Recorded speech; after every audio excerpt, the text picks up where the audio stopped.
கர்த்தருடைய நாமத்தினாலே உங்களை வாழ்த்துகிறேன். கர்த்தர் உங்களை ஆசீர்வதிப்பாராக. இந்த நாளிலிருந்து மார்க் எழுதின சுவிசேஷத்திலிருந்து நாம் தொடர்ச்சியான செய்திகளை தியானிக்க போகிறோம். இந்த நாளிலே நாம் தியானிக்க போகிற செய்திக்கான தலைப்பு இயேசு தேவனுடைய குமாரன். மார்க் எழுதின சுவிசேஷம் 1ஆம் அதிகாரம் 1ஆம் வசனத்திலிருந்து 11ஆம் வசனம் வரைக்கும் இருக்கிற வேத பகுதிக்குள்ளாக இருந்து இயேசு தேவனுடைய குமாரன் என்கிற தலைப்பின் கீழாக தியானிக்க கர்த்தருடைய ஆவியானவர் நமக்கு அனுகிரகம் பண்ணுவாராக. இயேசு தேவனுடைய குமாரன் தானா அல்லது தீர்க்கதரிசிகளில் ஒருவரானவரா என்கிற கேள்விகள் எல்லா காலத்திலும் எழுப்பப்பட்டு வருகிறதை நாம் அறிந்திருக்கிறோம். ஆனால் இந்த மார்க்கு எழுதின சுவிசேஷத்தினுடைய அந்த புஸ்தகத்தின் ஆக்கியோன் வாலிபனாகிய மார்க்கு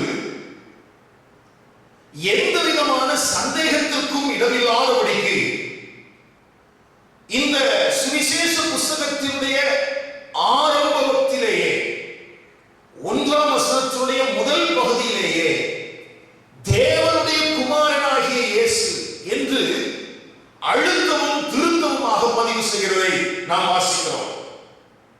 ஒருவேளை மத்தேயு எழுதின சுவிசேஷத்திலே அவர் யூதர்களுக்கு அந்த நிருபத்தை எழுதினபடினால் இயேசு கிறிஸ்துவினுடைய வம்ச வரலாறின் அட்டவணைகளை எழுதி இவர் தாவீதினுடைய சிங்காசனத்துக்கு உரியவர் என்கிறதை யூதர்கள் அறிந்து கொள்ளும் வண்ணமாக அதற்கு ஏற்றாற் போல இருக்கிற வம்ச வரலாறு பட்டியலை அவர் குறிப்பிடுகிறார். லூக்கா எழுதின சுவிசேஷத்திலோ அவர் மனுஷகுமாரன் என்பதை நிரூபிக்கும் வண்ணமாக கிரேக்கர்களுக்கு அடையாளமான காரியங்களை அவரும் அங்கே பட்டியலிட்டு எழுதி வருகிறார். யோவான் எழுதின சுவிசேஷத்தில் யோவானோ அவர் அங்கே சன் ஆஃப் காட் என்று சொல்லுகிற விதத்திலே அவருடைய நிறுவனத்தின் காரியங்கள் இவர் நித்தியத்திலிருந்து வந்தவர் என்கிற காரியத்தை உள்ளடக்கி அவர் எழுதுகிறார். இங்கே மார்க் எழுதின சுவிசேஷம் இயேசு ஒரு ஊழியக்காரன் என்கிற கண்ணோட்டத்தில் எழுதப்பட்டிருந்தாலும் அதை தாண்டி இயேசு தேவனுடைய குமாரன் என்பதற்கு அழுத்தமும் திருத்தமுமான அநேக சாட்சிகளை குறிப்பிடுகிறார்.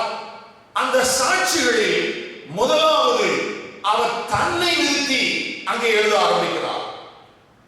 இயேசு தேவனுடைய குமாரன் என்று எழுதியிருக்கிற அந்த யோவான் சுவிசேஷ புஸ்தகத்தை காட்டிலும் மிகவும் அழுத்தமாக மிகவும் திருத்தமாக இந்த இயேசுவை ஊழியக்காரனாக அடையாளம் காட்டின மார்க்கு தன்னுடைய புஸ்தகத்திலே திரும்பவும் திரும்பவும் எழுதியிருக்கிற காரியங்களை நாம் பார்க்க முடியும். ஒரு சில வேத வசனங்களை உங்களுக்காக நான் சொல்கிறேன். அந்த வசனங்களை வாசிக்கும் போது எப்படி மார்க்கு இந்த காரியத்திற்கு முக்கியத்துவம் கொடுத்திருக்கிறார் என்பதை நாம் புரிந்து கொள்ள முடியும். 1ஆம் அதிகாரம் 1ஆம் வசனத்தில் நான் ஏற்கனவே சொன்னது போல தேவனுடைய குமாரனாகிய இயேசு கிறிஸ்து என்று எழுதப்பட்டிருக்கிறது. அதே போல அதே 1ஆம் அதிகாரம் 11ஆம் வசனத்திலே அன்றியும் நீ என்னுடைய நேசகுமாரன் உம்மில் பிரியமாய் இருக்கிறேன் என்று வானத்தில் இருந்து ஒரு சத்தம் உண்டாயிற்று என்று இயேசு தேவனுடைய குமாரன் என்பதற்கு சாட்சியாக அங்கே பிதாவாகிய தேவனும் பரிசுத்த ஆவியானவரும் அங்கே திருவிழமற்றின காரியங்களை நாம் வாசிக்கிறோம். அடுத்தாற் போல மார்க் எழுதின சுவிசேஷம் 3ஆம் அதிகாரம் 11ஆம் வசனத்திலே அசுத்த ஆவிகளும் கூட அவரை தேவனுடைய குமாரன் என்று சத்தமிட்டதாக எழுதப்பட்டிருக்கிறது. நான் உங்களுக்காக வாசிக்கிறேன். அசுத்த ஆவிகளும் அவரை கண்டபோது அவர் முன்பாக விழுந்து நீ தேவனுடைய குமாரன் என்று சத்தமிட்டன. ஒருவேளை இது யதார்த்தமாய் நடந்த சம்பவத்தை பதிவு செய்யும் வண்ணமாக அங்கே மார்க்கு எழுதியிருந்தாலும் கூட தொடர்ச்சியாக நாம் வாசிக்கும் போது இதற்கு ஏதோ ஒரு விதத்திலே முக்கியத்துவம் இருக்கிறதாகத்தான் நாம் பார்க்க முடிகிறது. 5ஆம் அதிகாரத்தினுடைய 7வது வசனத்திலே அங்கேயும் எழுதப்பட்ட பொழுது இயேசுவே உன்னதமான தேவனுடைய குமாரனே, எனக்கும் உமக்கும் என்ன? அடுத்தது 9ஆம் அதிகாரம் 7ஆம் வசனம். மார்க் எழுதின சுவிசேஷம் 9ஆம் அதிகாரம் 7ஆம் வசனத்திலே அங்கே மறுரூப மலையிலே சொல்லப்பட்ட ஒரு காரியம் எழுதப்பட்டிருக்கிறது. இவர் என்னுடைய நேசகுமாரன் என்று சொல்லி.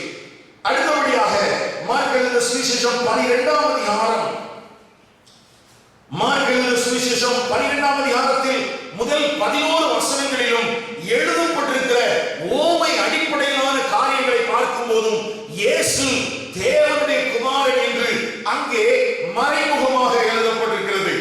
அதே போல மார்க் எழுதின சுவிசேஷம் 13ஆம் அதிகாரம் 32ஆம் வசனத்திலே வாசிக்கும் போது அங்கே இப்படி எழுதப்பட்டிருக்கிற வார்த்தையை வாசிக்கிறேன். அந்த நாளையும் அந்த நாளியையும் பிதா ஒருவர் தவிர மற்றொருவரும் அறியான், பரலோகத்தில் இருக்கிற தூதர்களும் அறியார்கள், குமாரனும் அறியார் என்று பிதாவினுடைய குமாரன் என்பது போல அங்கே எழுதப்பட்டிருக்கிற காரியங்களை வாசிக்கிறோம். அது மாத்திரமல்ல, 14ஆம் அதிகாரம் 61 62ஆம் வசனத்திலே அங்கே பிரதான ஆசாரியர் அவரை பார்த்து கேட்கிற கேள்வி எழுதப்பட்டிருக்கிறது.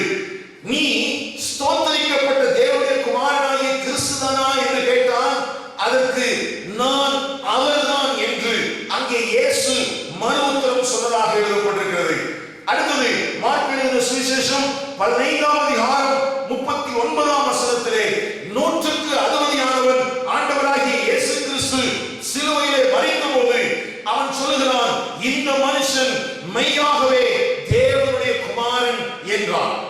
இப்படி இந்த மார்க் எழுதின சுவிசேஷத்தினுடைய ஒவ்வொரு அதிகாரத்திலும் ஒவ்வொரு சம்பவத்திலும் நேரடியாகவும் மறைமுகமாகவும் இயேசு தேவனுடைய குமாரன் என்று அங்கே பறைசாற்றப்பட்டிருக்கிறது. அடிப்படையில் ஒருவேளை மார்க் இயேசுவை ஒரு ஊழியக்காரனாகத்தான் அடையாளப்படுத்துவதற்காக இந்த நிருபத்தை எழுதி இந்த புஸ்தகத்தை எழுதியிருந்தாலும் கூட ரோமர்களுக்கு எழுதின இந்த சுவிசேஷ புஸ்தகத்தில் இயேசு தேவனுடைய குமாரன் என்று திட்டமாய் தீர்க்கமாய் எழுதப்பட்டிருக்கிறதின் அடிப்படையிலே தான் இன்றைக்கு முதலாவது செய்தியை நாம் தியானிக்க போகிறோம். கவனிகள் எனக்கு அருமையான கர்த்தருடைய பிள்ளைகளே, இந்த மார்க்கு என்கிற அந்த பதம் லத்தீன் வார்த்தை மர்கூஸ் என்கிறதிலிருந்து வந்தது. மார்க்கு என்கிற பெயருக்கு மூல பதம் அது லத்தீன் பாஷையிலிருந்து வந்தது. அடுத்தது இந்த மார்க்குவிற்கு இன்னொரு பெயர் இருந்தது, துணை பெயர் இருந்தது, யோவான், ஜோஹனான் என்று எபிரேய மொழியிலே அழைக்கப்பட்ட அந்த பெயரில் இருந்துதான் அந்த யோவான் என்கிற அந்த பெயரும் அவனுக்கு கொடுக்கப்பட்டிருந்தது. அப்படியானால் லத்தீன், எபிரேய இரண்டு மொழிகளில் இருந்தும் இந்த மார்க்கு எழுதின சுவிசேஷத்தை எழுதின அந்த மார்க்குவிற்கான யோவான் மார்க்குவிற்கான பெயர் எழுதப்பட்டிருக்கிறது. அது மாத்திரமல்ல, இவனுக்கு ஒரு அடைமொழியான பெயர் கொடுக்கப்பட்டிருந்ததாக சரித்திரம் சொல்கிறது. கிரேக்க மொழியிலே ஒருவேளை தட்டையான விரல்களை உடையவன், தட்டையான விரல்களை உடையவன் என்கிற அர்த்தம் கொள்ளக்கூடிய கொலோபோடாக்டரஸ் என்று சொல்லக்கூடிய ஒரு பெயரும் இந்த மார்க்குவிற்கு இருந்ததாக சரித்திர குறிப்புகள் சொல்கிறது. எனக்கு அருமையான கர்த்தருடைய பிள்ளைகளே, இன்றைக்கு நாம் தியானிக்க போகிற இந்த சுவிசேஷ புஸ்தகத்தை எழுதின ஆக்கியோன் மார்க்குவினுடைய பெயர் லத்தீன் பாஷையிலே, எபிரேய பாஷையிலே, கிரேக்க பாஷையிலே பலவிதமான அர்த்தங்களை உள்ளடக்கியதாக இந்த மனிதனை குறிக்கக்கூடிய காரியங்கள் அங்கே எழுதப்பட்டிருக்கிறது. கவனியுங்கள். இன்னமும் இந்த மார்க்கு யாராக இருக்க வேண்டும் என்கிற பின்னணியத்தை நாம் பார்ப்போமானால், இவன் லேவியனாகிய பர்னபாவின் இனத்தான் என்று எழுதப்பட்டிருக்கிறது. கொலோசேயருக்கு எழுதின நிருபம் 4ஆம் அதிகாரம் 10ஆம் வசனத்திலே இவன் பர்னபாவின் இனத்தான் என்று எழுதப்பட்டிருக்கிறது. ஆனால் இந்த பர்னபா யார் என்கிற கேள்வியை எழுப்பி பார்க்கும்போது அவன் லேவியன், அவன் சீப்புரு தீவான் என்று எழுதப்பட்டிருக்கிறது. அப்படியானால் இந்த மார்க்குவும் ஒரு லேவி கோத்திரத்தை சார்ந்தவனாக இருக்க வேண்டும். எனக்கு அருமையான கர்த்தருடைய பிள்ளைகளே, ரோமர்களுக்கு இயேசு ஒரு ஊழியக்காரன், Jesus Christ, the servant of God என்று இந்த சுவிசேஷ புத்தகத்தை எழுதின மார்க்கு ஒரு லேவியனாக இருந்திருக்க வேண்டும். லேவியனான ஒரு மார்க்கு. அடுத்தது, இந்த லேவியனுடைய வீட்டில் ஒரு ஜெபக்கூடம் நடந்ததாக நாம் வாசிக்கிறோம். அப்போஸ்தலர் நடவடிக்கைகள் 12ஆம் அதிகாரம் முதல் 19 வசனங்களிலே வாசிக்கும் போது இந்த மார்க்குவினுடைய வீட்டிலே ஒரு சிறு சபை கூடி வந்திருக்கிறது. அது ஜெபிக்கிற சபை. ஜெபிக்கிறதினால் தேவனுடைய சன்னிதானத்திலிருந்து பதிலை அன்றைக்கு இருந்த சபைக்கு, அன்றைக்கு இருந்த எருசலேம் சபைக்கு மிகவும் உதாரத்துவமாக, மிகவும் பலமுள்ளதாக செயல்பட்ட ஒரு ஜெப வீட்டை உள்ளடக்கின இந்த மார்க்கு. கவனிங்கள். அப்படியானால் இந்த மார்க்கு இயேசு தேவனுடைய குமாரன் என்று சொல்வதற்கு பின்பதாக இவனுக்கு இருக்கக்கூடிய பலம் என்ன என்கிற கேள்வியின் அடிப்படையில் நாம் தியானிக்கும் போது இவன் லேவி கோத்திரத்தான். 2, இவனுடைய வீட்டில் ஒரு ஜெப வீடு, ஒரு ஜெப ஐக்கியம் நடந்து கொண்டிருந்தது. அடுத்ததாக கவனித்து பார்ப்போமானால் இந்த பர்னபா என்று சொல்லக்கூடிய தீர்க்கதரிசியும் அப்போஸ்தலனுமாகிய அந்த மனிதனோடு இணைந்து இவன் தன்னுடைய ஊழியத்தை நடப்பித்ததாக நாம் வாசிக்கிறோம். கவனிங்கள். அப்போஸ்தலர் 13ஆம் அதிகாரத்திலே அவன் தீர்க்கதரிசி என்று அழைக்கப்படுகிறான். பின்பதாக அவன் அப்போஸ்தலனாகவும் கருதப்பட்டிருக்கிறான். தீர்க்கதரிசியும் அப்போஸ்தலனுமாகிய பர்னபா என்கிற லேவியனோடு இணைந்து ஊழியம் செய்த இந்த மார்க்கு. அடுத்ததாக 2 தீமோத்தேயுவின் புத்தகம் 4ஆம் அதிகாரம் 11ஆம் வசனத்திலே அப்போஸ்தலனாகிய பவுல் இந்த மார்க்குவை குறித்து சொல்லும்போது எனக்கு மிகவும் பிரயோஜனம் உள்ளவன் என்று சொல்கிறான். அவனையும் கூட்டிக் கொண்டு வா என்று சொல்கிறான். அப்படியானால் அப்போஸ்தலனாகிய பர்னபாவோடு மாத்திரமல்ல, அப்போஸ்தலனும் தீர்க்கதரிசியுமாகிய அந்த இனத்தானாகிய பர்னபாவோடு மாத்திரமல்ல, அப்போஸ்தலனாகிய பவுலோடும் கூட சேர்ந்து ஊழியம் செய்த கிருபை பெற்றவன் இந்த மார்க்கு. அடுத்தபடியாக 1 பேதுரு 5ஆம் அதிகாரம் 13ஆம் வசனத்திலே அப்போஸ்தலனாகிய பேதுரு இந்த மார்க்குவை குறித்து சொல்லும்போது நான் பெற்ற என் மகன் என்று சொல்கிறான். எனக்கு அருமையான கர்த்தருடைய பிள்ளைகளே, இந்த மார்க்கு எழுதின சுவிசேஷ புத்தகங்களில் முதலாவது எழுதப்பட்டது என்று கருதப்படுகிறது. 4 சுவிசேஷ புத்தகங்களை நாம் சொல்கிறோம். மத்தேயு, மார்க்கு, லூக்கா, யோவான். இந்த 4 சுவிசேஷ புத்தகத்தில் மார்க்கு தான் முதலாவது எழுதியிருக்க வேண்டும் என்று கருதப்படுகிறது. அப்படி முதலாவது சுவிசேஷ புத்தகத்தை எழுதின மார்க்கு இப்படிப்பட்ட ஆவிக்குரிய பின்புலங்களை உடையவனாக இருக்கிறான். திரும்பவும் சொல்கிறேன், அவன் லேவியன். 2, அவனுடைய வீட்டில் ஒரு ஜெப வீடு, ஒரு ஜெப அந்த சபை நடந்து கொண்டிருந்ததாக நாம் வாசிக்கிறோம். அடுத்தது, இவன் தீர்க்கதரிசியும் அப்போஸ்தலனுமாகிய பர்னபாவோடு இணைந்து ஊழியம் செய்தவன். இந்த மார்க்கு அப்போஸ்தலனாகிய பவுலோடு சேர்ந்து ஊழியம் செய்தவன். இந்த மார்க்கு அப்போஸ்தலனாகிய பேதுருவோடு இணைந்து ஊழியம் செய்தவன். இப்படி அநேக பரிசுத்தவான்களோடு இருந்த ஐக்கியத்தின் அடிப்படையிலேயும் ஆண்டவராகிய இயேசு கிறிஸ்து சிலுவையில் அடிக்கப்படுவதற்கு முன்பதாக அவர் எருசலேமின் வீதிகளிலே கொண்டு போகப்படும் போது அதை நேரடியாக கண்ட சாட்சி என்பதின் அடிப்படையிலேயும் இயேசு கிறிஸ்துவை குறித்து திட்டமாக இந்த மார்க்கு சொல்கிறான், இயேசு தேவனுடைய குமாரன் என்று. ஒருவேளை இந்த சுவிசேஷ புத்தகத்தை வாசிக்கிற எந்த தேவனுடைய பிள்ளைகளானாலும் ஒருவேளை அவர்கள் நினைக்கலாம், இந்த புத்தகத்தை எழுதின மனிதன் யாரோ. ஏனென்றால் அங்கே எந்த விதமான காரியங்களும் எழுதப்படவில்லை. தன்னை குறித்து அவன் எந்த வார்த்தையும் குறிப்பிடவில்லை. நான் யார் என்று அவன் குறிப்பிடவில்லை.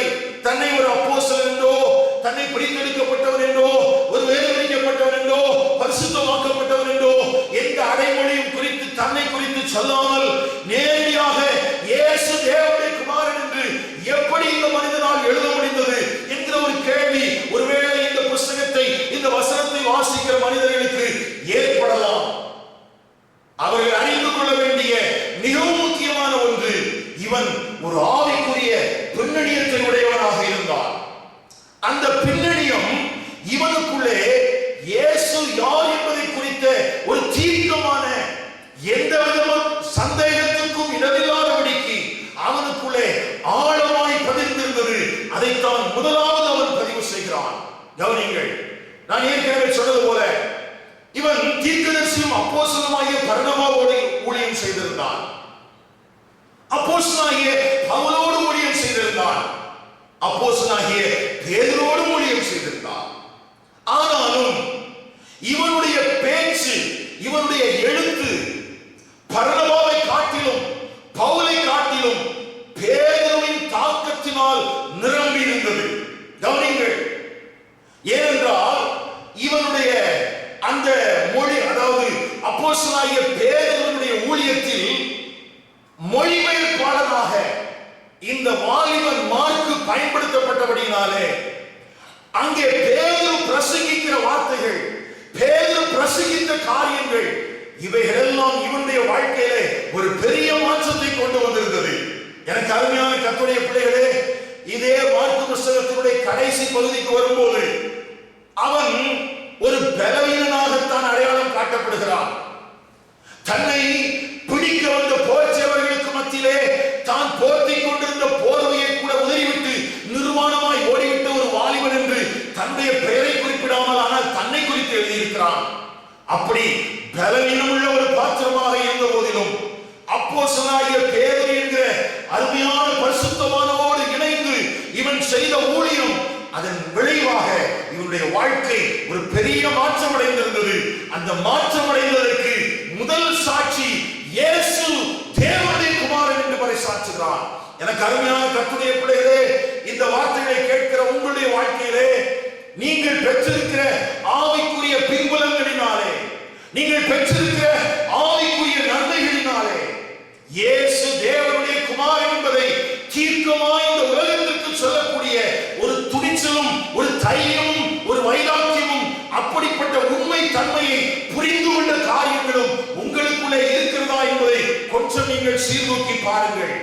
அநேக நேரங்களிலே நாம் சொல்லிக் கொடுக்கிறோம் அல்லவா, இந்த ஊழியன் எனக்கு தெரியும், இந்த ஊழியன் எனக்கு இனத்தான், இந்த ஊழியனோடு இணைந்து நான் பணியாற்றி இருக்கிறேன், இந்த ஊழியனுடைய சபையில் நான் எங்க வைத்திருக்கிறேன் என்றெல்லாம் அநேக பிரபலங்களை பார்த்து நாம் அவர்களோடு நம்மை அடையாளப்படுத்திக் கொள்கிறோம். ஆனால் அவர்கள் மூலமாய் நீங்கள் கற்றறிந்த வேத உண்மை என்ன என்பதை நீங்கள் என்றைக்காயிலும் ஆராய்ந்து பார்த்திருக்கிறீர்களா? எனக்கு அருமையான தேவனுடைய சபையே, இனத்தானாகிய பர்னபாவோடு இருந்தாலும், அவன் தீர்க்கதரிசியானாலும், அவன் ஒருவேளை அப்போஸ்தலனானாலும், அதை பயன்படுத்தி ஏதோ ஒரு விதத்திலே நான் ஆண்டவருக்கு பிரயோஜனப்பட வேண்டும் என்று ஒரு ஸ்டேஜ் எனக்கு கிடைக்கும் அப்படிங்கிற மென்டாலிட்டியோட மாற்றி போகல. ஒரு பிரபலமான அப்போஸ்தலனாகிய பவுலோடு நான் ஊழியத்துக்கு போவதினால் நானும் அங்கீகரிக்கப்பட்டவனாய் மாறிவிடுவேன் என்கிற எண்ணத்தோடு இந்த மார்க்கு ஊழியத்திற்கு போகவில்லை. அப்போஸ்தலனாகிய பேதுரு என்கிற மனிதனோடு நான் ஊழியம் செய்கிறபடியால் எனக்கு ஒரு கனம் உண்டாயிருக்கும் என்று நினைத்து இந்த மார்க்கு அந்த ஊழியத்திலே பங்கெடுக்கவில்லை. மாறாக அந்த ஊழியர்கள் எல்லாரும் பிரசங்கித்த இயேசு யார், அவர் எப்படிப்பட்டவர், அவர் எனக்கு யாராக இருக்கிறார் என்கிறதை சரியாக புரிந்திருந்த உணர்ந்திருந்த அதன் அடிப்படையிலேயே இந்த புத்தகத்தை எழுத ஆரம்பிக்கிறான். கவனிகள் எனக்கு அருமையான கர்த்தருடைய பிள்ளைகளே, அப்படியானால் இங்கே அந்த பரிசுத்தவான்கள் மூலமாக கற்றுக்கொண்ட வேதத்தினுடைய உண்மை இவனுடைய இருதயத்துக்குள்ளே ஆழமாய் பதிந்திருந்தது. ஆகவேதான் இவன் எந்த வம்ச வரலாறுகளையும் எழுதுவதற்கு துணியவில்லை. எதை குறித்தும் இவன் கவலைப்படவில்லை. இயேசு தேவனுடைய குமாரன், அதற்கு நான் சாட்சி, அதற்கு நான் சாட்சி. ஒருவேளை பிசாசு அலறி சொல்லுகிறது அவர் தேவனுடைய குமாரன், இவன் உன்னதமான தேவனுடைய குமாரன் என்று. ஆனால் அதற்கு முன்பதாக இவன் அலறி சொல்லுகிறான், வைராக்கியமாக சொல்கிறான், இயேசு தேவனுடைய குமாரன் என்பதற்கு நான் சாட்சி. இதற்கு இவனுடைய வாழ்க்கையில என்ன நடந்திருக்க வேண்டும் என்று இன்னமும் நாம் கவனித்து பார்ப்போம். ஆனால்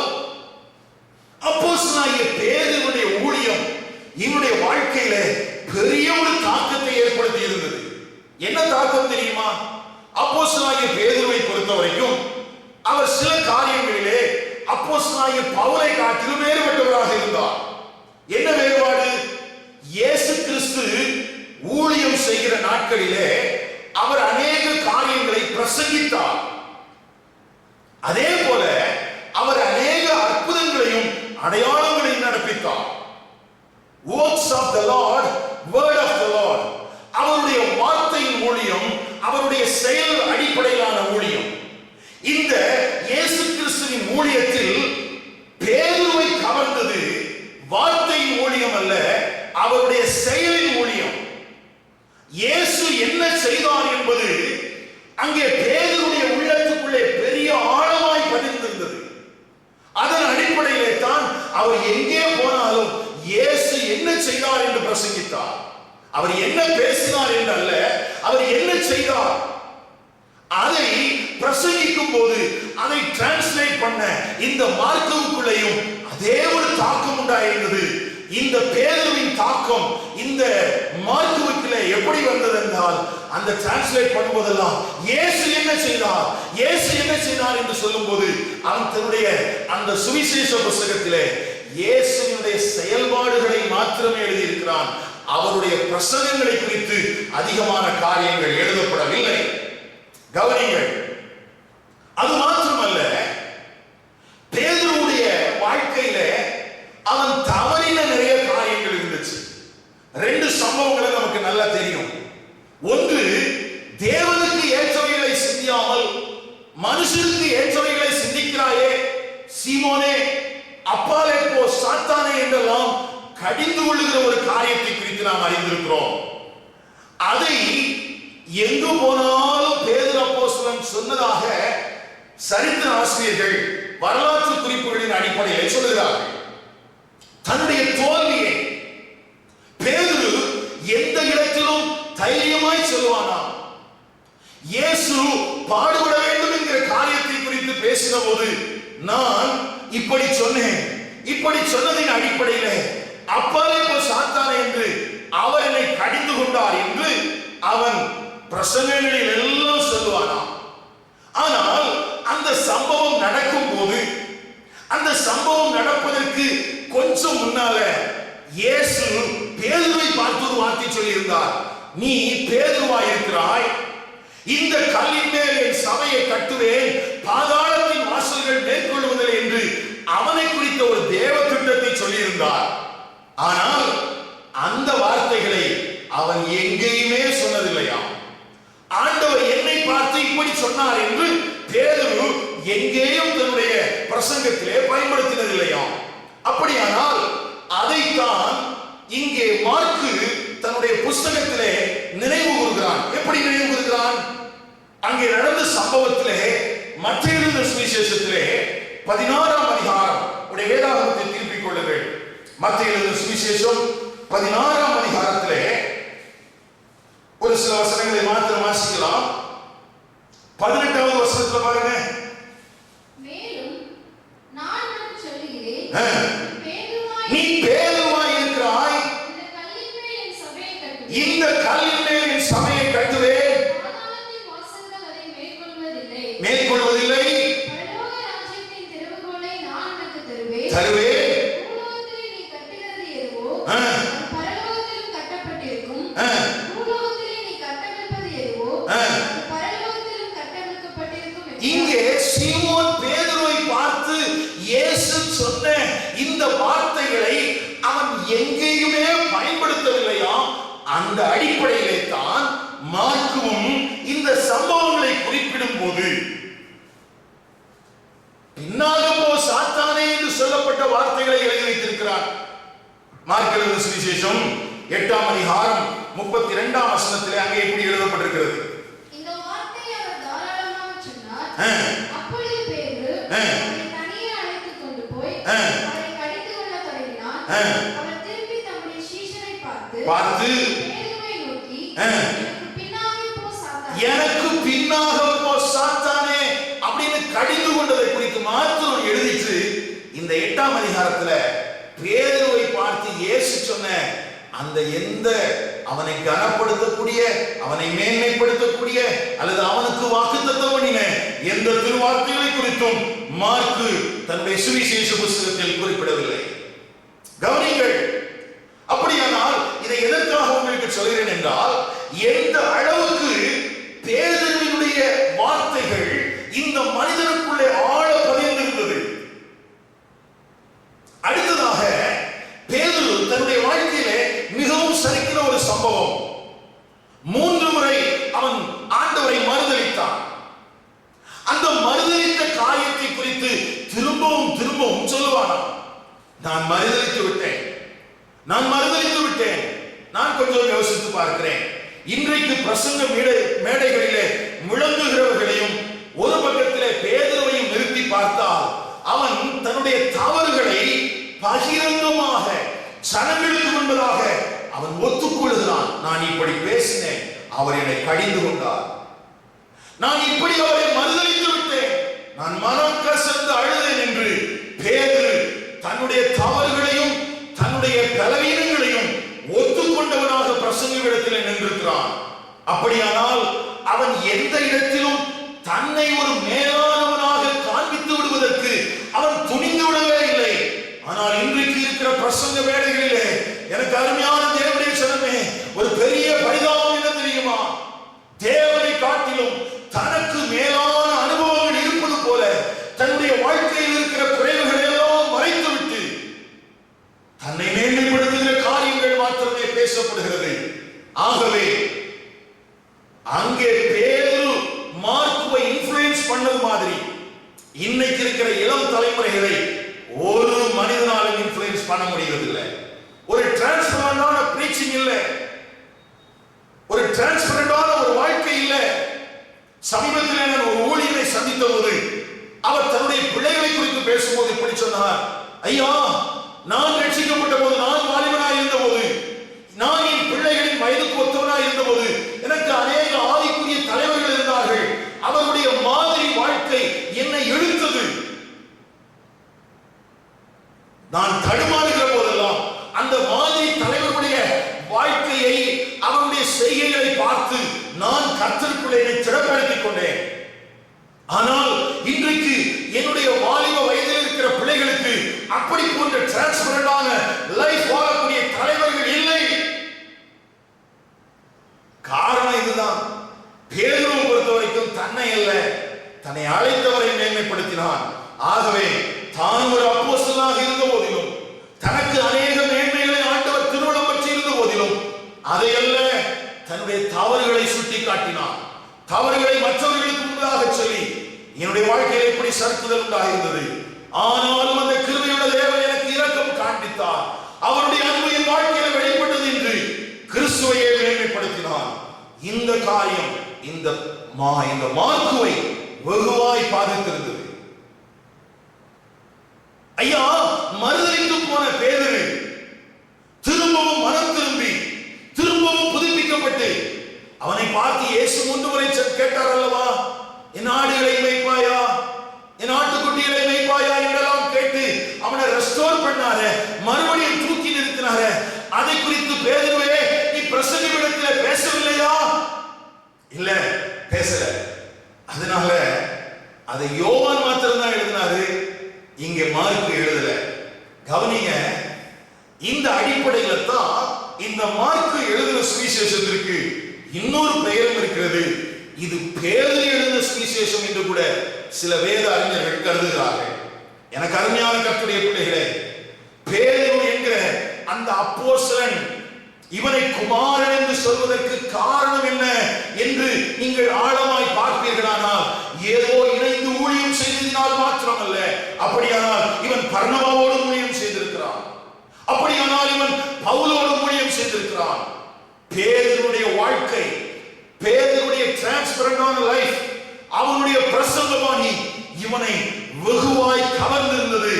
அந்த கவர்ந்தது மாத்திரமல்ல, அது இவனுடைய வாழ்க்கையை ஆழமாய் தொட்டிருந்தது.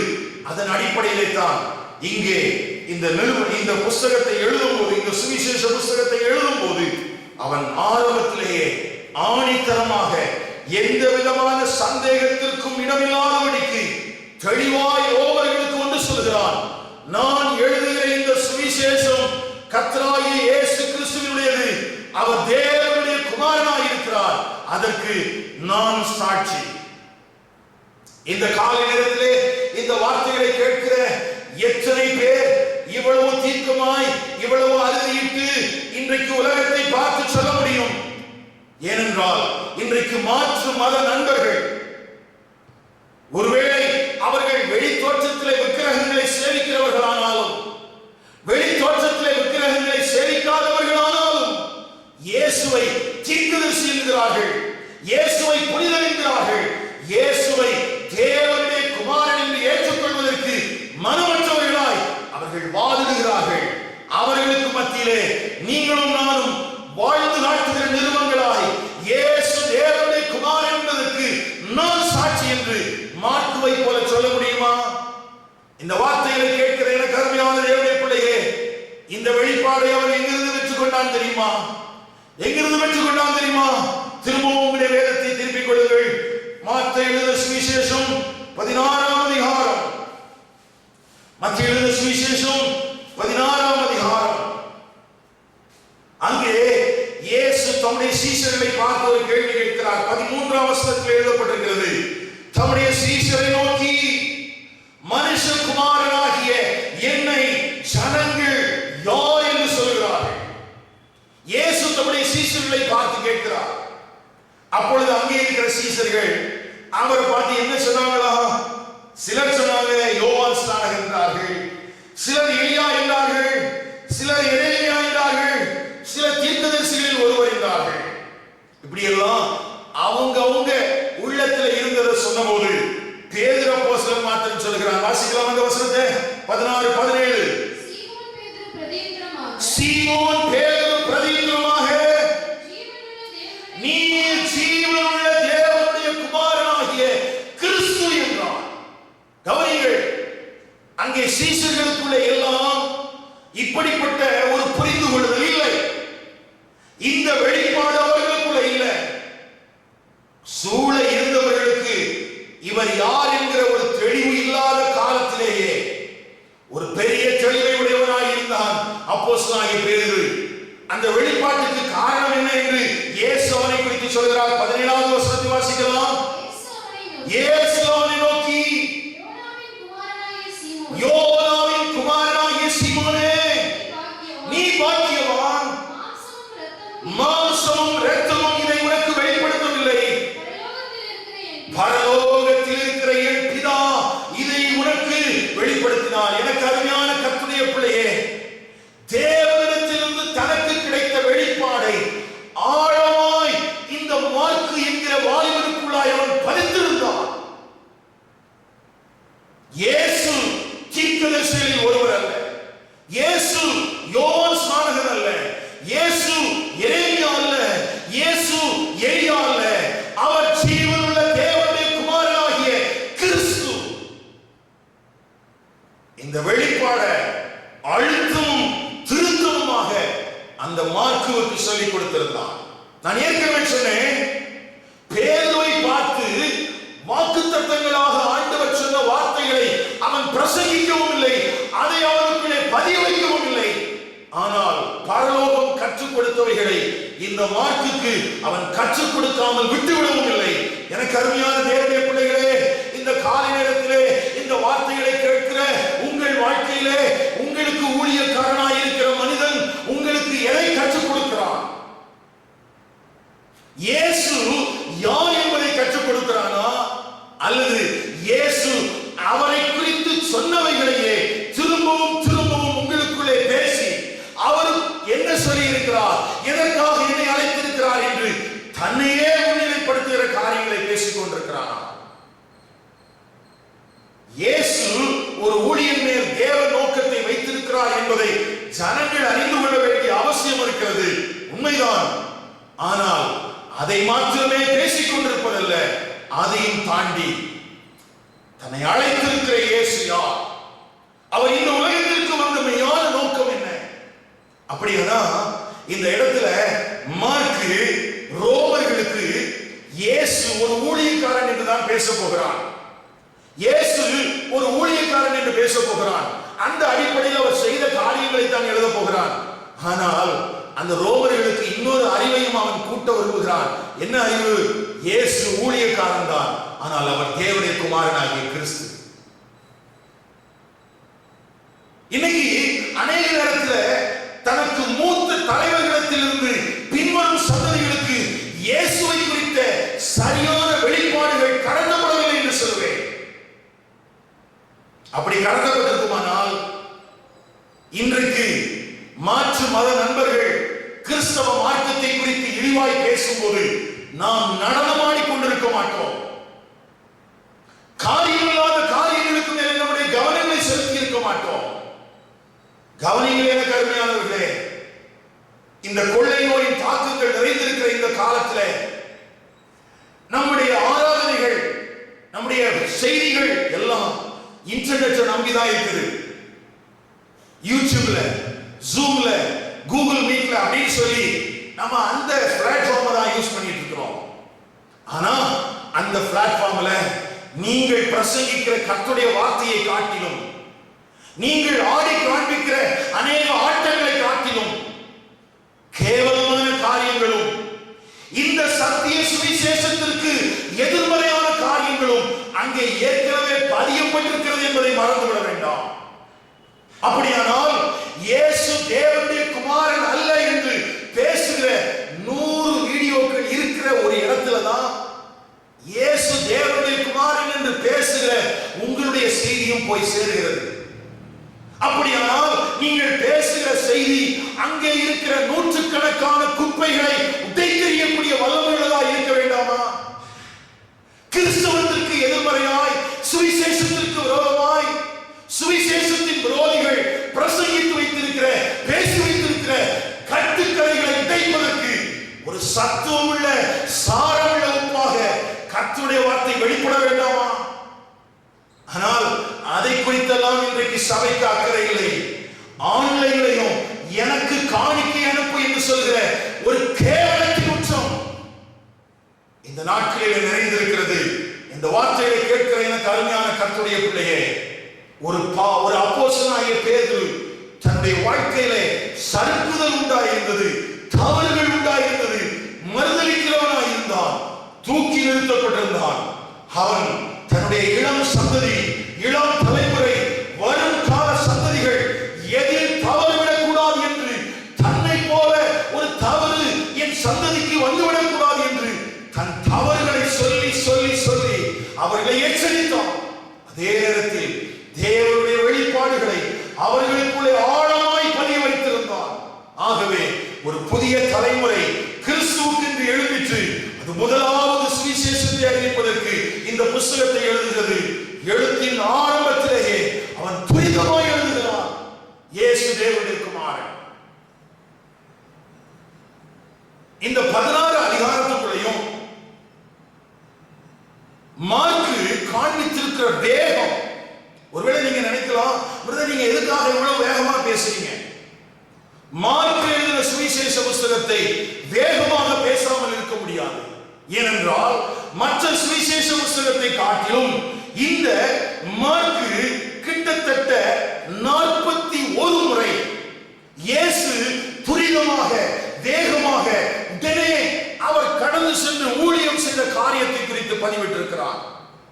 ஒவ்வொரு சம்பவங்களை வாசிக்கும் போதும் உடனே, துரிதமாக என்கிற வார்த்தை 41 முறை எழுதப்பட்டிருக்கிறது. 16 அதிகாரங்கள் அடங்கியிருக்கிற இந்த சுவிசேஷ புஸ்தகத்திலே இயேசு ஒரு ஊழியனாக, அவர் தேவனுடைய குமாரனாக இந்த உலகத்திலே ஊழியம் செய்த காரியங்கள் எவ்வளவு வேகமாக அது கொண்டு செல்லப்பட்டது, அவர் ஊழியம் செய்தார் என்கிற காரியத்தை இந்த மார்க்கு என்கிற இந்த சுவிசேஷங்களை எழுதி வைத்திருக்கிறான். எனக்கு அருமையான கர்த்தருடைய பிள்ளைகளே, இயேசு தேவனுடைய குமாரன் என்பதற்கு இங்கே முதலாவது ஒரு சாட்சி. அது இங்கே மார்க்கு தன்னைத்தான் எழுதின அந்த மார்க்கு தன்னைத்தானே நிறுத்திக் கொள்கிறான். நான் ஏற்கனவே உங்களுக்கு சொன்னேன், கிரேக்க மொழியிலே தட்டையான விரல்களை உடையவன் என்று இவனுக்கு ஒரு பட்ட பெயர் இருந்தது, கோலோபோப்டலஸ். ஒருவேளை உச்சரிப்பதற்கு கொஞ்சம் கடினமான வார்த்தை தான். அதனுடைய அர்த்தம் என்ன தெரியுமா? தட்டையான விரல்களை உடையவன். தட்டையான விரல்களை உடையவனாக இருந்த போதிலும் சரீரத்திலே அவன் குறைவுள்ளவனாய் இருந்த போதிலும், இருதயத்திலே பயமுள்ளவனாய் இருந்த போதிலும், எல்லா காலத்திலும் அவன் அப்படியே இருந்து விடவில்லை. அவன் யாரோடு சேர்ந்தானோ அவர்களுக்குள்ளே இருந்த ஒரு பெரிய தாக்கம் அவனை பற்றி பிடித்திருந்தது. ஆனால் இன்றைக்கு திருச்சபைக்கு இருக்கிற ஒரு பெரிய பரிதாபம் என்ன தெரியுமா? யாரோடு சேர்ந்தாலும் தன்னுடைய தன்மையை மாற்றிக்கொள்வதற்கு விரும்பாத ஒரு காட்டு திராட்சை செடியுடைய சுபாவத்தை உடையவர்களாய் திருச்சபை மாறிக்கொண்டிருக்கிறது. எனக்கு அருமையான கர்த்தருடைய பிள்ளைகளே, இந்த நாளிலே நம்முடைய மனக்கண்கள் திறக்கப்படுவதாக. இரண்டாவதாக, வேகமாக நான் உங்களுக்கு சொல்லட்டும், 2வது 3வது வசனத்திலே அங்கே மார்க்கு இப்படி குறிப்பிடுகிறான். தீர்க்கதரிசிகளை சாட்சியாக கூப்பிடுகிறான். கர்த்தருடைய வழியை ஆயத்தப்படுத்துங்கள், அவருக்கு பாதைகளை சுவைப்படுங்கள் என்று வனாந்திரத்திலே கூப்பிடுகிறவருடைய சத்தம் உண்டாகும் என்றும் தீர்க்கதரிசன ஆகமங்களில் எழுதியிருக்கிற பிரகாரமாய். இரண்டாவது, இயேசு தேவனுடைய குமாரன் என்பதற்கு யார் சாட்சி? தீர்க்கதரிசிகள் சாட்சி. 2 தீர்க்கதரிசிகள் அவன் குறிப்பிடுகிறான். ஒன்று மல்கியா, இன்னொன்று ஏசாயா. மல்கியா 1ஆம் அதிகாரம், மல்கியா தீர்க்கதரிசன புத்தகம் 3ஆம் அதிகாரம் 1ஆம் வசனத்தின் அடிப்படையிலேயும், ஏசாயா தீர்க்கதரிசன புத்தகம் 40ஆம் அதிகாரம் 3ஆம் வசனத்தின் அடிப்படையிலேயும், அதோடு சேர்த்து நியாயப்பிரமாண புத்தகம் என்று சொல்லப்படுகிற தோராவிலிருந்து யாத்ராகமங்களின் புத்தகம் 23ஆம் அதிகாரம் 20ஆம் வசனத்தின் அடிப்படையிலேயும் இந்த 3ஆம் வசனமும் 2வது வசனமும் 3வது வசனமும் எழுதப்பட்டிருக்கிறது. மல்கியா தீர்க்கதரிசன புத்தகத்தையும் ஏசாயா தீர்க்கதரிசன புத்தகத்தை மாத்திரமல்ல, யாத்ராகமம் 23ஆம் அதிகாரம் 20ஆம் வசனத்தையும் மையப்படுத்தி அவன் அங்கே குறிப்பிடுகிறான். ஒரே ஒரு வசனத்துக்கு நேராக உடைய கவனத்தை திருப்ப விரும்புகிறேன். மல்கியா தீர்க்கதரிசன புத்தகம் 3ஆம் அதிகாரம். இதோ நான் உன்னை அனுப்புகிறேன், அவன் எனக்கு முன்பாக போய் வழியை ஆயத்தம் பண்ணுவான். அப்பொழுது நீங்கள் தேடுகிற ஆண்டவரும், நீங்கள் விரும்புகிற உடன்படிக்கையின் தூதனுமானவர் தம்முடைய ஆலயத்துக்கு தீவிரமாய் வருவார். இதோ வருகிறார் என்று சேனைகளின் கர்த்தர் சொல்கிறார். இங்கே மல்கியா தீர்க்கதரிசனம் உரைத்து சொன்ன வார்த்தையை மேற்கோள் காட்டி அங்கே மார்க்கு சுவிசேஷ புத்தகத்தில் சொல்கிறான், இயேசு தேவனுடைய குமாரன் என்பதற்கு தீர்க்கதரிசிகள் சாட்சி. இந்த மல்கியா 3ஆம் அதிகாரத்திலே அங்கே யூத ஜனங்களை பார்த்து சொல்கிற ஒரு வார்த்தை எழுதப்பட்டிருக்கிறது. என்ன வார்த்தை? நீங்கள் தேடுகிற ஆண்டவர். ஒன்று. இரண்டாவது, நீங்கள் விரும்புகிற உடன்படிக்கையின் தூதனுமானவர். இங்கே மாம்சத்தில் வெளிப்பட போகிற மேசியாவாகிய கிறிஸ்துவை குறித்து 2 வார்த்தை சொல்லப்பட்டிருக்கிறது. நீங்கள் தேடுகிறவர், நீங்கள் விரும்புகிற உடன்படிக்கையின் தூதனானவர். அவர் என்ன செய்தாரா?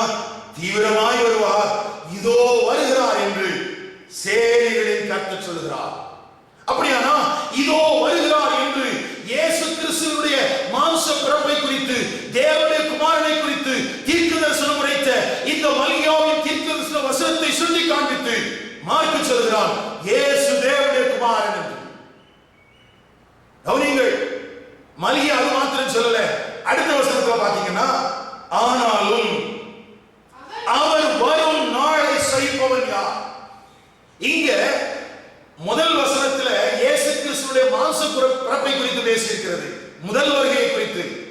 ஆனா 2வது வசனத்துல அவர் எதை குறித்து பேசுறாருன்னா, 2ஆம் வருகையை குறித்து பேசுறாரு.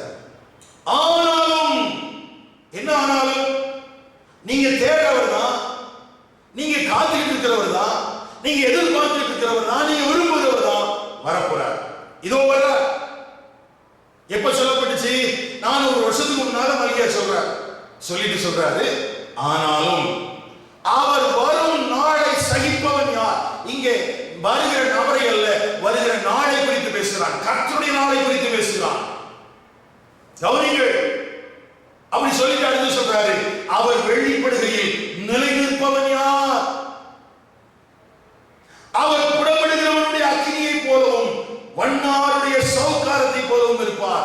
இங்கே இயேசு கிறிஸ்து பகிரங்கமாக இரண்டாவது வருகையிலே அவர் ராஜாதி ராஜாவாக கர்த்தாதி கர்த்தராக வரப்போகிற வருகை குறித்து பறைசாற்றுகிறார்.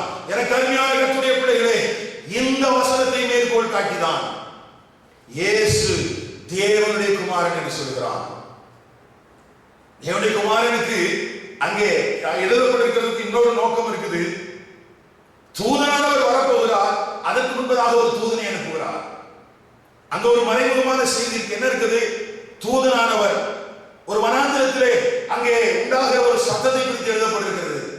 அது எதுக்காக எழுதப்பட்டிருக்கு அப்படின்னா, ஒரு ராஜா வர்றாருன்னா அவர் ராஜாவுடைய வருகைக்கு முன்பதாக வழியை ஆயத்தம் பண்ணுவதற்கு, வழியை சுத்தப்படுத்துவதற்கு, ஜனங்களை ஆயத்தப்படுத்துவதற்கு ஒரு யோவான் ஸ்நானனுடைய தேவை இருக்கிறது, ஒரு தூதனுடைய தேவை இருக்கிறது என்பதையும் அங்கே மறைமுகமாக சுட்டி காட்டுகிறார். எனக்கு அருமையான கர்த்தருடைய பிள்ளைகளே, இயேசு தேவனுடைய குமாரன் என்பதற்கு யாத்திராமணி புத்தகம் 23ஆம் அதிகாரம் 20ஆம் வசனமும், மல்கியா தீர்க்கதரிசன புத்தகம் 1ஆம் அதிகாரம் 3ஆம் அதிகாரம் 1ஆம் வசனமும், ஏசாயா 40ஆம் அதிகாரம் 3ஆம் வசனமும் இங்கே சாட்சியாக சொல்லப்பட்டிருக்கிறது. இயேசு தேவனுடைய குமாரன் என்பதற்கு தீர்க்கதரிசிகள் சாட்சிகளாக இருக்கிறார்கள். அந்த சாட்சியின் அடிப்படையில் தான் யோவான் ஸ்நானகன் என்கிற ஒரு தூதனை குறித்து சொல்லப்பட்டிருக்கிறது. அந்த யோவான் ஸ்நானகன் இந்த ராஜாவுக்காக, இந்த கர்த்தருடைய தூதனானவருக்காக ஒரு வழியை ஆயத்தம் பண்ணுவாராம். அவன் மனாந்திரத்திலே கூப்பிடுகிற சத்தம் என்று சொல்லப்பட்டிருக்கிறது. ஒரே வசனத்திலே தூதனை குறித்தும் அங்கே தூதுவன் மூலமாக அங்கே வரப்போகிற ஒரு ராஜாவை குறித்து முன்னறிவிக்கப்பட்டிருக்கிறது. எனக்கு அருமையான கர்த்தருடைய பிள்ளைகளே, இந்த பிரசங்கிக்கிற வார்த்தைகளை கேட்கிற உங்களுக்கு நான் உங்களுக்கு ஒன்று சொல்லட்டும். இந்த சபை ஒரு செய்தியை உங்களுக்கு சொல்கிறது. வரப்போகிற ராஜாவுக்கு, வரப்போகிற மணவாளனாகிய கிறிஸ்துவுக்கு வழியை ஆயத்தப்படுத்துகிற சபையாய் இந்த சபை வார்த்தை உங்களுக்கு வெளிப்படுகிறது. மணவாளனாகிய கிறிஸ்து வருகிறார், மணவாளனாகிய கிறிஸ்து வருகிறார், மணவாளனாகிய கிறிஸ்து வருகிறார். அதற்கு உங்களை ஆயத்தப்படுத்திக் கொள்வதற்காகத்தான் இன்றைக்கு மணவாட்டி சபை இந்த பூமியில் வைக்கப்பட்டிருக்கிறது. கொள்ளை நோய் அதை அறிவிக்கிறது, அவருடைய வருகைக்கு அடையாளமாக இருக்கிறது. இங்கே நீங்களும் நானும் சந்திக்கிற சனத்துக்கு விரோதமாய் ஜனம், ஜாதிக்கு விரோதமாய் ஜாதிகள், யுத்தத்தின் செய்திகள், பூமி அதிர்ச்சிகள், இவைகளெல்லாம் இயேசு கிறிஸ்துவின் வருகைக்கு அடையாளமாய் நடந்து கொண்டிருக்கிறது. ராஜா வருகிறார், ராஜா வருகிறார். அவருடைய கோபத்துக்கு தப்பித்துக் கொள்ளத்தக்கதாக அவரை முத்தமிடும்படிக்கு இப்பொழுது உனக்கு அன்பான அழைப்பு கொடுக்கப்படுகிறது. எனக்கு அருமையான சகோதரனே, இன்னும் உங்களுடைய வாழ்க்கையிலே அந்த மெய் தேவனை சேவியாமல், இரட்சகராக ஏற்றுக்கொள்ளாமல் ஒரு பாரம்பரியமான கிறிஸ்தவ வாழ்க்கை வாழ்வாயானால் இந்த வார்த்தை உனக்காக. ராஜா வருகிறார். அந்த நாளில் யார் நிலைத்து நிற்க முடியும்? அந்த கர்த்தருடைய நாளில் அவருக்கு முன்பதாக யார் நிலைத்து நிற்க முடியும்? அது அக்கினியை போல வெளிப்பட போகிறது, அது வண்ணாருடைய சௌந்தரியத்தை போல வெளிப்பட போகிறது. அதற்கு முன்பதாக இன்றைக்கு இரட்சணியினால், இன்றைக்கு இரட்சணியினால், இன்றைக்கு நீ மனம் திரும்பு, உன்னுடைய பொல்லாத வழியை விட்டு தேவபட்சமாய் திரும்பிவிடு. இந்த உலகத்திற்கு வரப்போகிற நியாய தீர்ப்பிலிருந்து நீ தப்பித்துக் கொள்வதற்கு ஆண்டவராகிய இயேசு கிறிஸ்து இந்த உலகத்திற்கு மனிதனாய் வந்தார். அவர் தனி பலியாய் தந்தார், அவர் மரித்தார், அவருடைய இரத்தம் திருவாசனத்தின் மேல் தெளிக்கப்பட்டது. அவர் மரித்தார், அடக்கம் பண்ணப்பட்டார், 3ஆம் நாளில் உயிர்த்தெழுந்தார், அவர் பரத்துக்கு எடுத்துக் கொள்ளப்பட்டார். மீண்டும் சபையை மீட்டுக் கொள்வதற்காக அவர் திரும்பவும் வருகிறார், அவர் திரும்பவும் வருகிறார். மூன்றாவதாக இயேசு தேவனுடைய குமாரன் என்பதற்கு சாட்சியாக இங்கே யோவான் ஸ்நானகனை குறிப்பிடுகிறார். 4ஆம் வசனத்திலிருந்து 8ஆம் வசனம் வரைக்கும் இருக்கிற வேத பகுதிக்குள்ளாக அங்கே யோவான் ஸ்நானகன் என்கிற மெசஞ்சர், வனாந்திரத்திலே கூப்பிடுகிறவருடைய சத்தம், அந்த தூதுவன் அவன் சொல்கிறான், இயேசு தேவனுடைய குமாரன். இதை குறித்து 2 வசனங்களை சொல்கிறேன், நீங்கள் குறித்து வைத்துக் கொள்ளுங்கள். உங்களுக்கு நேரம் கிடைக்கும் போது வாசித்து பாருங்கள்.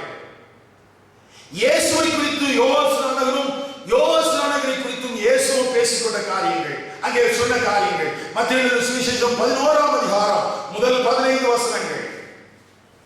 அதே மத்தேயு எழுதின சுவிசேஷம் 17ஆம் அதிகாரம் 10, 11, 12, 13 ஆகிய வசனங்கள்.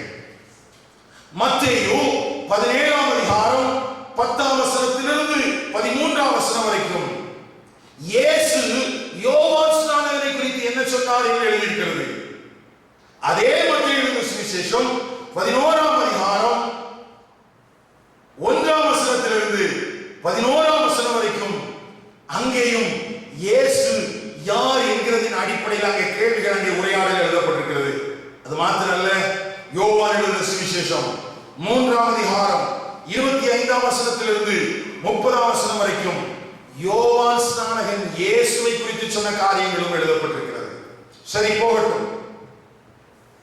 இப்பொழுது இந்த யோவான் ஸ்நானகன் என்கிற வழியை ஆயத்தம் பண்ணுகிற தூதன், வனாந்திரத்திலே கூப்பிடுகிறவனுடைய சத்தம், அவன் என்ன சொல்ல விரும்புகிறான்?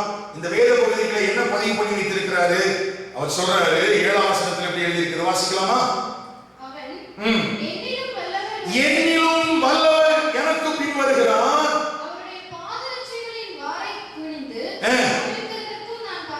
நான் பாத்திரன் அல்ல. நல்ல கவனிங்க, என்னிலும் வல்லவர் ஒருவர் வருகிறார். ஐயா, இந்த செய்தி எப்படி யோவான் ஸ்நானகனுக்கு தெரிந்தது? அவனுக்குள்ளேயும் கேள்விகள் இருந்தது. இவர் தானா அல்லது இன்னொருவர் வர நான் காத்திருக்க வேண்டுமா என்றெல்லாம் அவனுக்குள்ளேயும் கேள்விகளும் குழப்பங்களும் இருந்தது. ஆனால் அவனுக்குள்ளே தெளிவு உண்டாயிருந்த ஒரு சத்தியம் யோவான் எழுதின சுவிசேஷ புத்தகத்திலே நாம் வாசிக்கிறோம். யோவான் எழுதின சுவிசேஷம் 1ஆம் அதிகாரம், யோவான் 1ஆம் அதிகாரம் 19ஆம் வசனத்திலிருந்து 30ஆம் வசனம் வரைக்கும் இருக்கிற வேத பகுதிக்குள்ளாகத்தான் அங்கே அவன் அந்த நிச்சயம் பண்ணிக்கொண்ட வார்த்தைகளை குறித்து எழுதப்பட்டிருக்கிறது. பாருங்க, நான் சொல்ற வார்த்தைகளை மட்டும் கவனிங்க. 19ஆம் வசனம் வாசிக்கலாம்.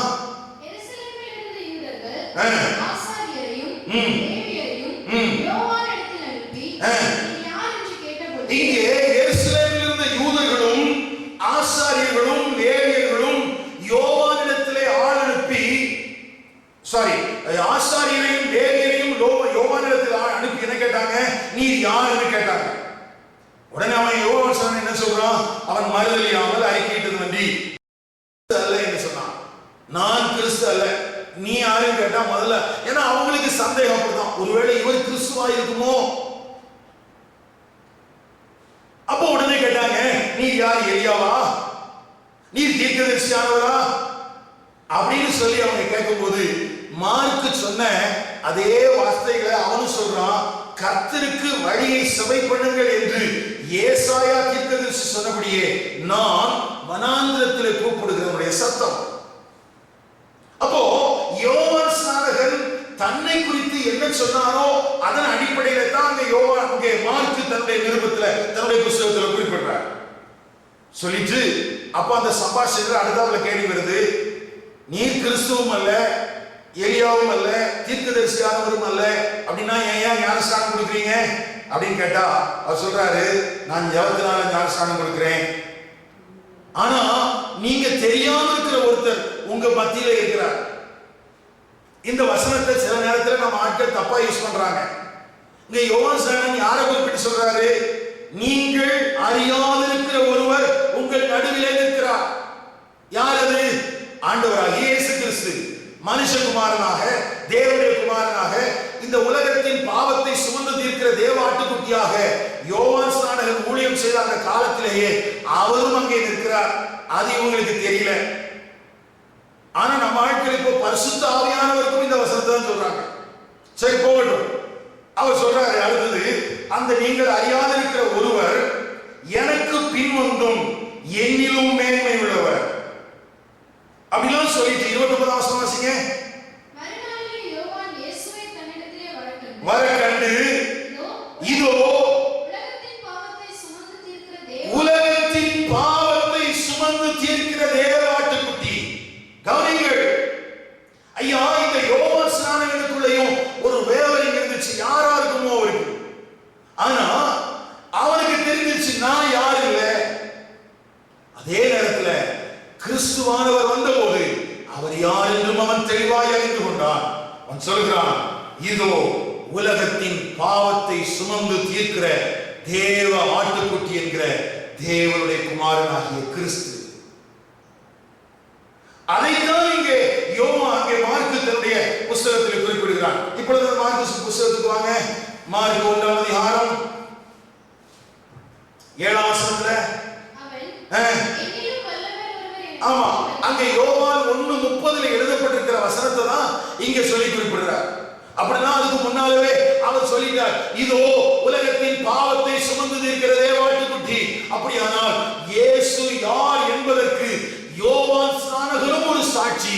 யோவான் ஸ்நானகன் சொல்கிறார், இயேசு தேவனுடைய குமாரன், அவர் உலகத்தின் பாவத்தை சுமந்து தீர்க்கிற தேவனுடைய ஆட்டுக்குட்டி. எனக்கு அருமையான கர்த்தருடைய பிள்ளைகளே, நான் தான் சொல்றேனே நீங்க கேளுங்க அப்படின்னு சொல்லாம தீர்க்கதரிசன ஆகமத்திலிருந்து புத்தகத்திலிருந்து சொல்றார். அங்கே வனாந்திரத்தில் கூப்பிடுகிற சத்தத்தை கூப்பிட்டு முன்னாலே நிறுத்தி பாருங்கள், யோவான் ஸ்நானகன் சொல்கிறான், இயேசு தேவனுடைய குமாரன். எனக்கு அருமையான கர்த்தருடைய பிள்ளைகளே, இந்த காலை நேரத்திலே கர்த்தருடைய ஆவியானவர் நம்முடைய மனக்கண்களை திறந்து வருவாக. கடைசியாக 4ஆவதாக 9ஆம் வசனத்திலிருந்து 11ஆம் வசனம் வரைக்கும் இருக்கிற வேத பகுதிக்குள்ளாக இருந்து இயேசு தேவனுடைய குமாரன் என்பதற்கு பிதாவும் பரிசுத்த ஆவியானவரும் அங்கே சாட்சியாக நிறுத்தப்படுகிறார்கள். பிதாவாகிய தேவன் அங்கே வானம் திறக்கப்பட்டு அவர் அங்கே சொன்ன ஒரு வார்த்தையின் அடிப்படையில் பிதாவாகிய தேவன் ஒரு சாட்சியாக இருக்கிறார். என்ன சாட்சி? இவர் என் நேசகுமாரன், இவரில் நான் பிரியமாக இருக்கிறேன் என்று பிதாவாகிய தேவனுடைய சத்தம் வானத்திலிருந்து கேட்டது. அதே நேரத்தில் பரிசுத்த ஆவியானவரும் அவர் மேல் புறாவும் ரூபம் கொண்டு இறங்கி இவர் தேவனுடைய குமாரன் என்பதற்கு சாட்சியாய் அங்கே இயேசுவை காண்பித்து கொடுத்தார். நல்ல கவனிங்க, எனக்கு அருமையான கர்த்தருடைய பிள்ளைகளே, மார்க் என்கிற அந்த இளம் வாலிபன் நம்ம அறிந்திருக்கிறபடி பவுலுக்கும் பர்னபாவுக்கும் நடுவே ஒரு பெரிய வாக்குவாதம் நடக்கிற அளவுக்கு இவனுடைய ஒரு பலவீனம் அங்கே குறைவுபட்டவனாய் இருந்தான். அங்கே பலவீனம் என்ன என்று எழுதப்படவில்லை, ஆனால் இந்த மார்க்குவை குறித்து அவர்களுக்குள்ளே வாக்குவாதம் உண்டாயிற்று. அந்த அளவுக்கு இந்த மார்க்கு பலவீனமானவன். இயேசு கிறிஸ்து சிலுவையில் அடிக்கப்படுகிற அந்த காலத்திலும் கூட அவன் மிகவும் பயந்தவனாய்தான் இருந்தான். ஆனால் அதற்கு பிறகு அப்போஸ்தலனாகிய பேதுருவோடு இணைந்து அவன் ஊழியம் செய்ய செய்ய அந்த பேதுருவின் மூலமாக இவனுக்குள்ளே ஏற்பட்ட ஒரு பெரிய தாக்கம். நான் ஆராதிக்கிற இயேசு யார், நான் பிரசங்கிக்கிற இயேசு யார், அதற்கு யார் யார் சாட்சிகளாய் இருக்கிறார்கள் என்றெல்லாம் அவன் தீர்க்கமாய் பார்த்து அந்த பிரசங்கத்தின் அடிப்படையில் தன்னுடைய வாழ்க்கையை சரிப்படுத்திக் கொண்டு இப்பொழுது சவால் விடுகிற விதத்திலே பின்வரும் சந்ததிகளுக்கு, குறிப்பாக ரோமர்களுக்கு, கவனிங்கள், நான் சொன்னேன் பயந்தவன் சொல்லி. ஆனா பயந்தவன் தன்னுடைய நிருபத்தை யாருக்கு எழுதுறான், தன்னுடைய புத்தகத்தை யாருக்கு எழுதுறான்? அன்றைக்கு கொலை பாதகங்களை செய்து வருகிற ரோம ஜனங்களுக்கு தான் எழுதினான், ரோமர்களுக்கு தான் அதை எழுதினான். ஒருவேளை பயந்து போய் ஐயோ வேற ஏதாவது பதில் இருக்கிற ஜனங்களுக்கு நான் எழுதுறேன் அப்படிலாம் சொல்லல. ஏ, இந்த இயேசு யாருன்னு எனக்கு தெரியாம இருக்கும் போது நான் பயந்தது உண்மைதான். ஆனா இந்த இயேசு யார் என்று என் வாழ்க்கையில் நான் அனுபவித்த பின்பு, அதை நான் பிரசங்கித்த பின்பு அதை குறித்து நான் பயப்படுவதற்கு அவசியம் இல்லை. ஜீவகாலமெல்லாம் மரண வயத்தில் இருக்கிறவர்களை விடுதலையாக்கும்படிக்கு அவர் அப்படியானார். இது பிரசங்கிக்கப்பட அவருடைய மரண வயத்திலிருந்து கர்த்தர் அவரை விடுவித்திருந்தார். இந்த வார்த்தையை கேட்கிற தேவனுடைய பிள்ளையே, உன்னை பிடித்திருக்கிற மரண பயம் உன்னை விட்டு விலகுவதாக. உனக்குள்ளே இருக்கிற சுவிசேஷத்தை குறித்த பயங்கள் இயேசுவின் நாமத்தினாலே விலகுவதாக. நீ பலம் கொண்டு திடமனதாயிரு, நீ பலம் கொண்டு திடமனதாயிரு. சுவிசேஷத்தை குறித்து நீ வெட்கப்பட வேண்டிய அவசியம் இல்லை. சுவிசேஷத்தை குறித்து நீ பயப்பட வேண்டிய அவசியம் இல்லை. நீ பிரசங்கிக்கிற இயேசுவை குறித்து நீ நடுங்க வேண்டிய அவசியம் இல்லை. இயேசு தேவனுடைய குமாரன்.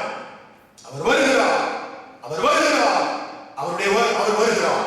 அவருடைய வருகைக்கு முன்பு அவர் சபையை எடுத்துக்கொள்வதற்காக வருவதற்கு முன்பதாக இந்த சபை இந்த சத்திய வார்த்தைகளாக இருக்கிறது. இந்த வார்த்தைகளை கேட்கிற நீங்கள் பாக்கியவான்கள். இந்த வார்த்தைகளை கேட்கிற நீங்கள் பாக்கியவான்கள். இந்த வார்த்தைகளுக்கு செவி கொடுக்கிற நீங்கள் பாக்கியவான்கள். நீங்கள் நித்திய ஜீவனை சுதந்திரித்துக் கொள்வீர்கள். அதற்கு ஏற்றாற் போல இந்த வாழ்க்கை மாறட்டும். உங்கள் வழியை அவருக்கு நேராக ஒப்புக் கொடுங்கள். அவர் தம்முடைய வல்லமையினால், அவர் தம்முடைய இரத்தத்தினால் உங்களை மீட்டுக் கொள்வார், உங்களை உயர்த்துவார், உங்களை மேன்மைப்படுத்துவார். நீங்கள் பெரிய நியாய தீர்ப்பிலிருந்து தப்பிவிக்கப்படுவீர்கள். எனக்கு அருமையான கர்த்தருடைய பிள்ளைகளே, தொடர்ந்து இந்த மார்க் புத்தகத்திலிருந்து நாம் தியானிக்க போகிறோம். இந்த முதல் பகுதியிலேயே கர்த்தருடைய ஆவியானவர் உன் வாழ்க்கையிலே செய்ய தீர்மானித்திருக்கிற அந்த தேவ நோக்கத்தின்படியான வாழ்க்கைக்கு உங்களை ஒப்புக் கொடுங்கள். கர்த்தர் தாமே உங்களை ஆசீர்வதிப்பாராக. கர்த்தர் தாமே உங்களை மேன்மைப்படுத்துவாராக.